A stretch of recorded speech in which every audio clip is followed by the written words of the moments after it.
Hello, welcome. We're so happy to have everyone here today. Those who are joining us live, those who are catching the replay, welcome everybody. We are all Microsoft student ambassadors, and we're here to talk about Risk Awareness Now, Year in Review, Attacks, Breaches, and Data Leaks. I am your host, Philippa Burgess, and we'll go through and introduce our speakers, our topics. Very excited for today. We've got a great event, got some fun engagement opportunities and surprises and some just fun stuff for hanging out with us today and getting into 2025. What we learned, what happened, what we learned. It's a big year in cybersecurity, and we're seeing lots of things accelerating. So I think this is just a really important topic. So we're just here as our first panel. It's going to be a 30-minute panel. We're just going to introduce ourselves. What we're going to be talking about, just kind of setting the stage and giving some sort of housekeeping for today's event. So it's myself. So I'm going to do a brief introduction of you.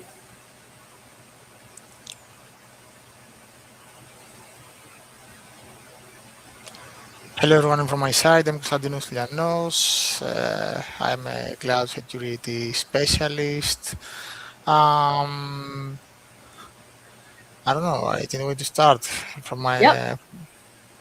Fantastic. Cyan? All right, hi there, and I'm San Karmakar from India, and we'll be talking on the risk awareness now, obviously, and in the 325, and obviously I'm an intern at Microsoft, so let's begin. Hope so. It will be a great session today. Excellent. And Damir? Hello, everybody. My name is Damir. I'm from Bosnia and Herzegovina. I'm also a Microsoft Learn Student Ambassador for the past 2 years. Today, I will be talking a bit about attacks, breaches, and data leaks, and generally about social engineering. Thank you. Excellent. All right. So let's just get into our sort of event overview. We're going to establish a shared global threat landscape for 2025. And I think it's really exciting that we're getting to do a global event because we've got, I'm in North America, in the United States. We've got Europe represented. We've got India represented. So we're getting a really global perspective. And I know a lot of our audience is around the world. We've done partnerships with the Nigeria Association of Computing Students and University of Abuja. So we have definitely a global audience and a global sort of speaker presentation. So I think it's going to be just exciting for the opportunity to really get this global perspective because these threats are not local and these threat actors are global as well. And it impacts absolutely everybody around the world.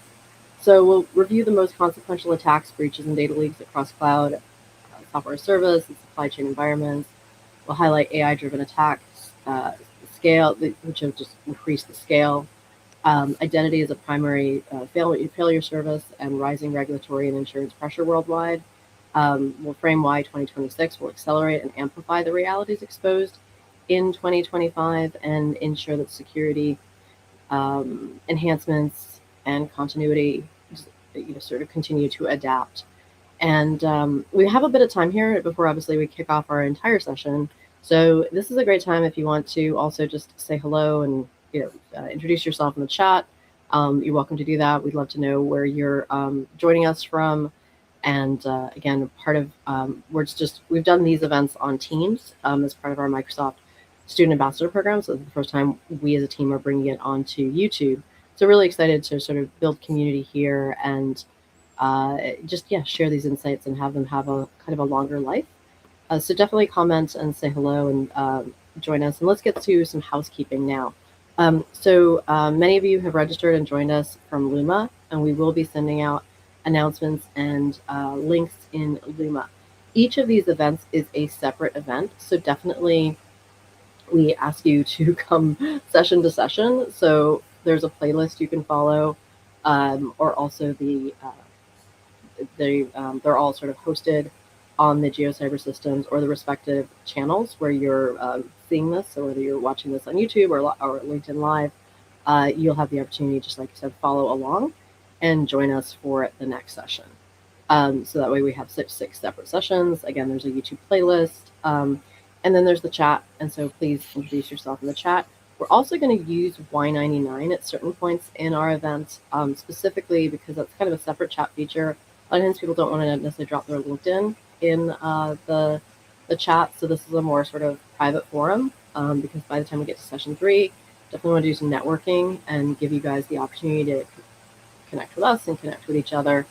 And then we have some other prizes, and so those links for those raffles will go out through both Y99 and through Luma. So make sure you're registered on Luma.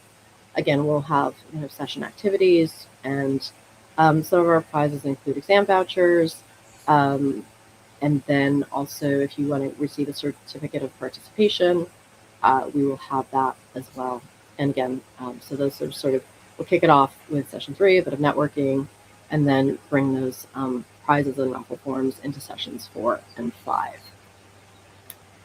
And with that, so our first session, and that's going to be, Cyan, is AI-enabled attacks from novelty to default tactic.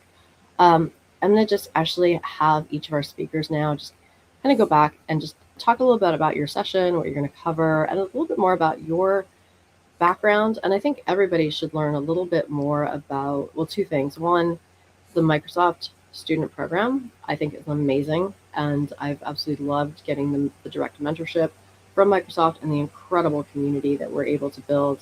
And we also want to talk about NICE cybersecurity career frameworks. And NICE is the, at least from the United States, is the National Initiative for Cybersecurity Education. Because everything we're talking about here, and we're not talking so much about the solutions as we are the problems. We'll get into some solutions, but one of the events we did in December was a focus on Microsoft solutions and innovation and looking at all the different platforms and all the tools. But this is a much bigger why. Why do we use these tools? Why are those tools necessary? And what's actually happening in the threat landscape. So that's why I want to, have this particular event. So like, let's, at the beginning of the year, let's do a year in review. And again, great to see everybody in the chat. Thank you so much for joining us live. We'd love to see you here and want to make this as engaging as possible. So that is all great. So yeah, I'm going to have everybody kind of just talk a little bit about your background, yourself, and your session. And also, I would say with the cybersecurity career pathways, if you're emerging in your career, it doesn't matter really to me if you are identified as a programmer or a data scientist or geospatial or an AI professional. The reality is that security impacts all of us. So if you have a code on your phone, you are doing cybersecurity. So this is not just about like, oh, I want to be a cybersecurity professional. This is for everybody, whether you're emerging professional, whether you're a business leader, or any role, because as we'll talk about today, social engineering and how people can easily be manipulated, or you get those phishing emails. So whether you're dealing with it personally or professionally, we all can be cyber aware and much more secure. So that's part of why we're all here today as well. Cyan, I'm going to turn it over to you. Spend some time introducing yourself, your relationship to Microsoft Student Ambassador Program, your interest in cybersecurity, your role as a tech professional and student. Yeah, all right. Thanks, Philippa. That's a great introduction as well.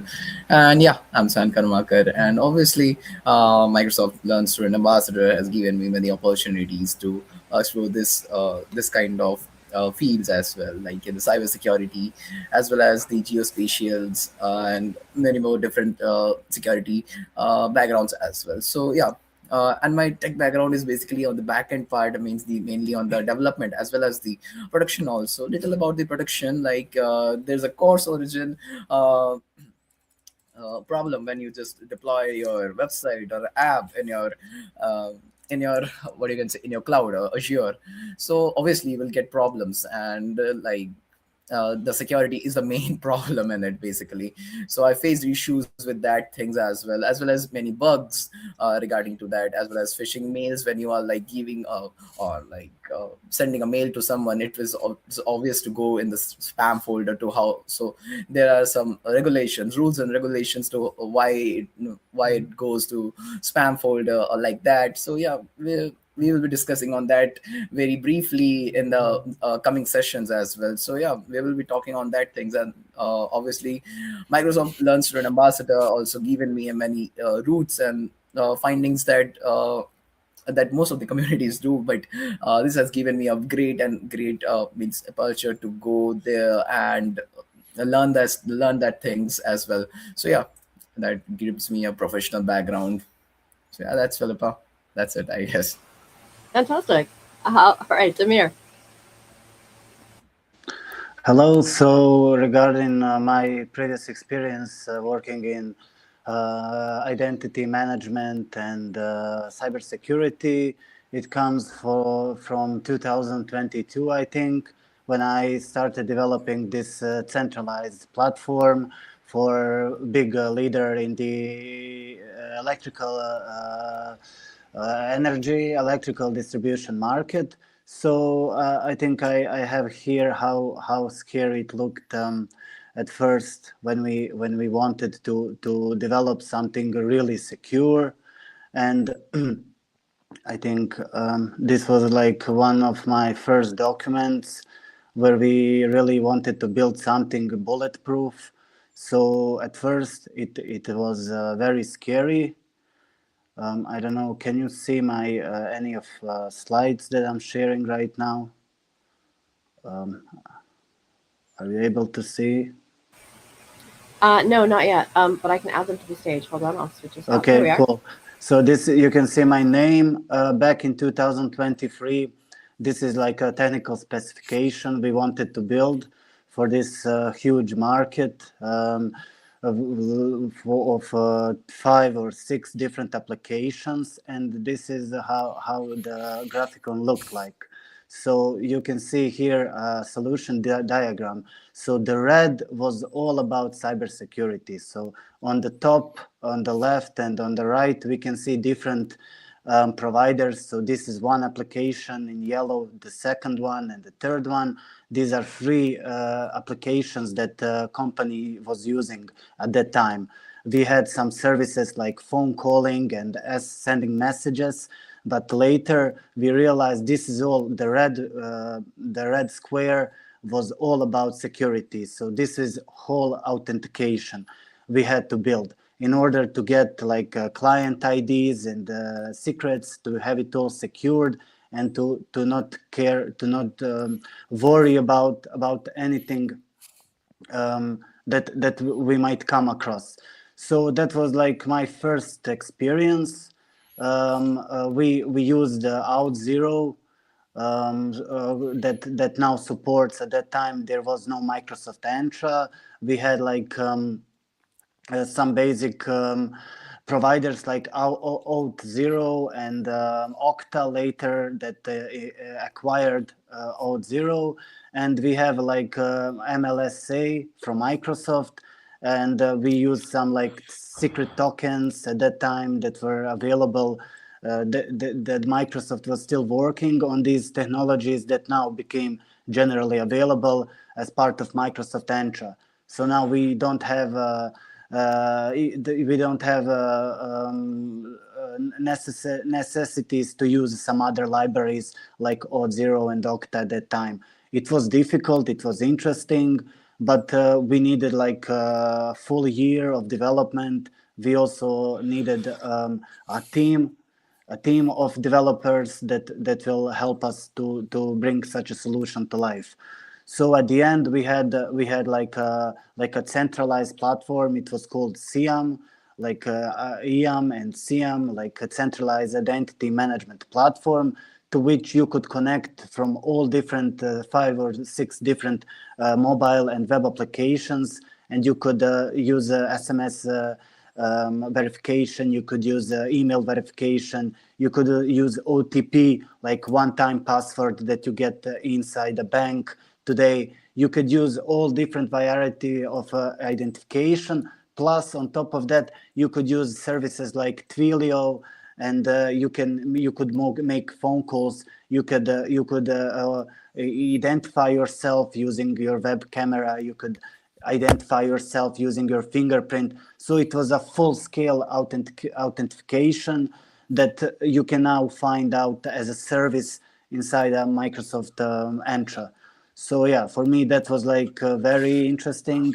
You need to develop that kind of consciousness to work with such possibilities, with such leaks and breaches that you can find everywhere, like in ethical hacking and in social engineering. So yeah, definitely before building anything on that side, make sure you don't lose your own passwords. Make sure you have authenticated your own servers or your physical equipment long enough so you can share that with your audience and so on. Yeah. Excellent. Konstantinos.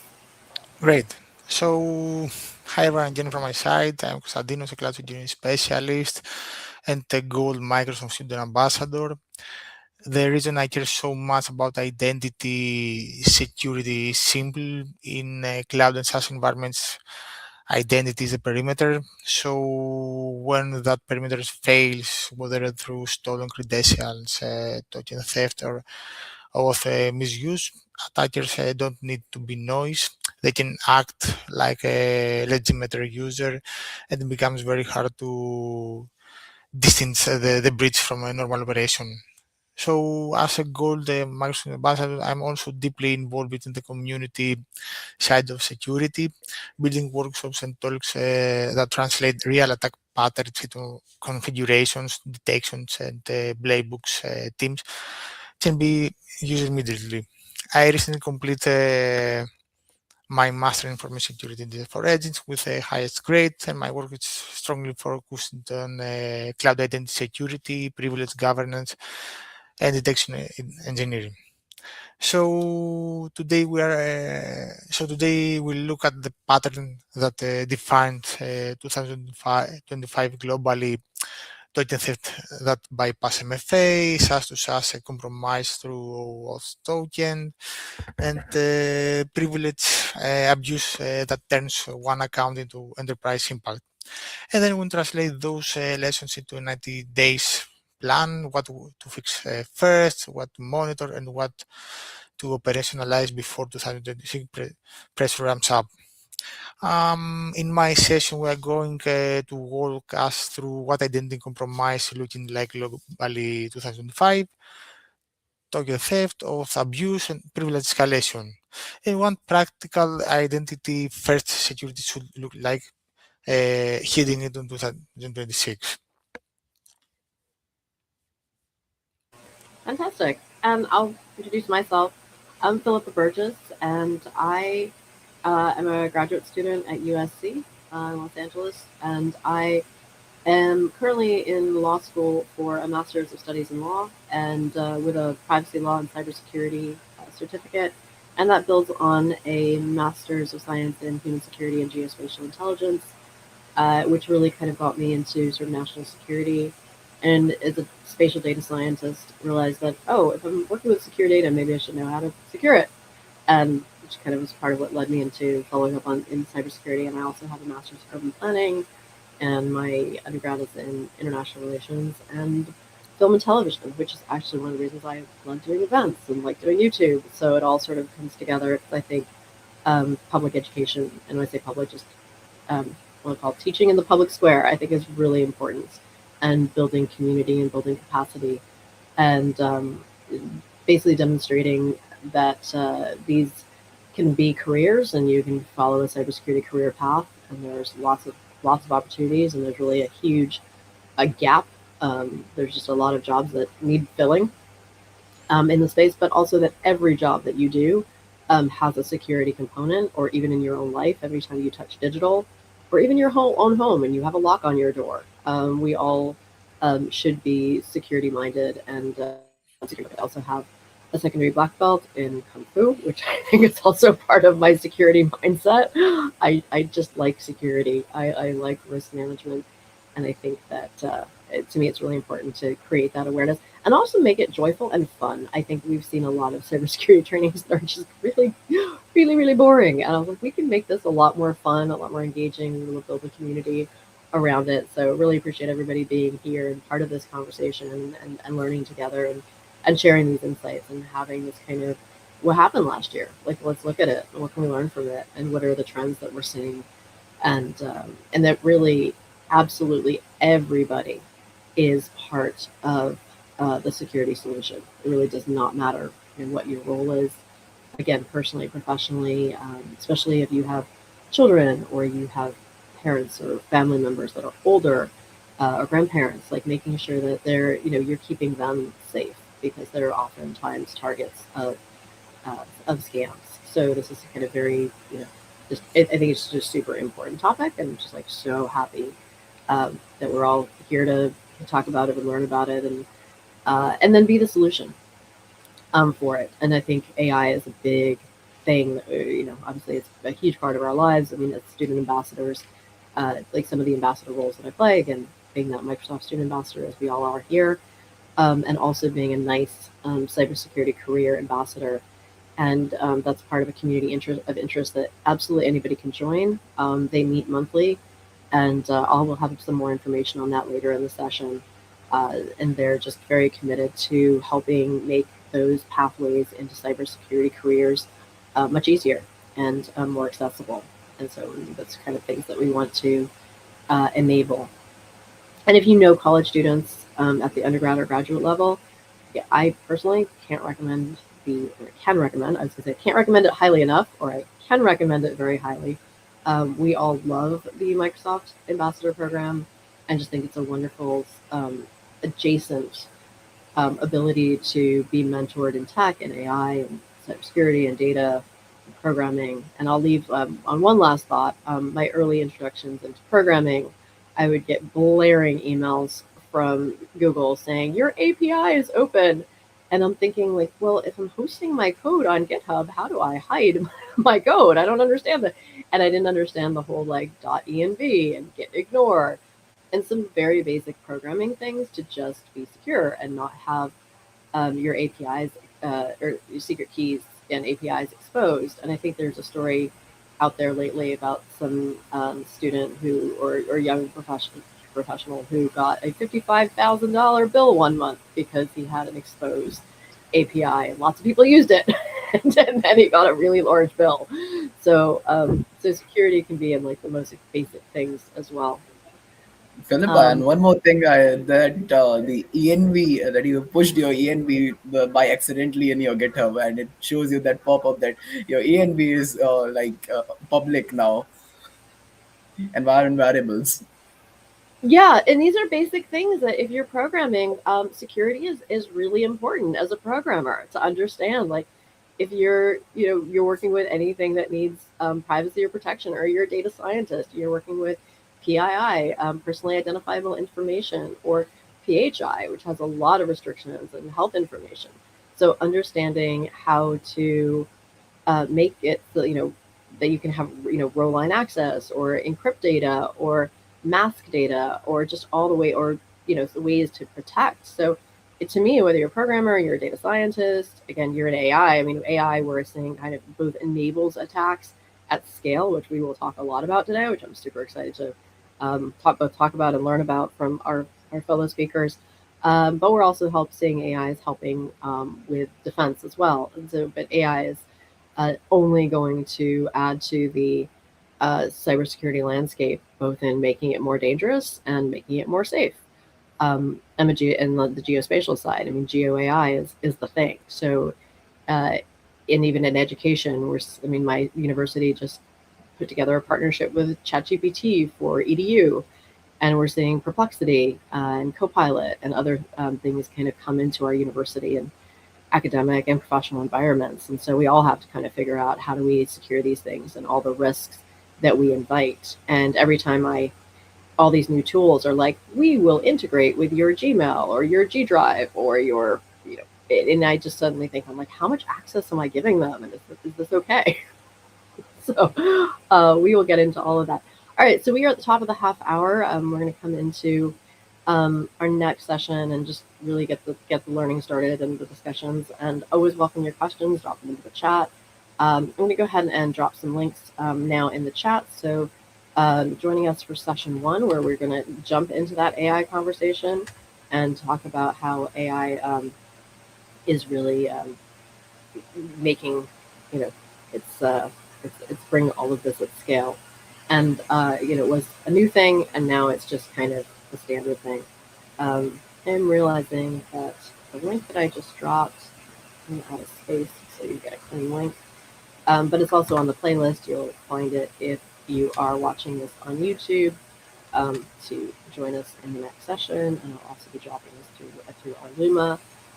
Do go to the description and register for Luma, because you'll get a lot more information there too, and some follow-ups.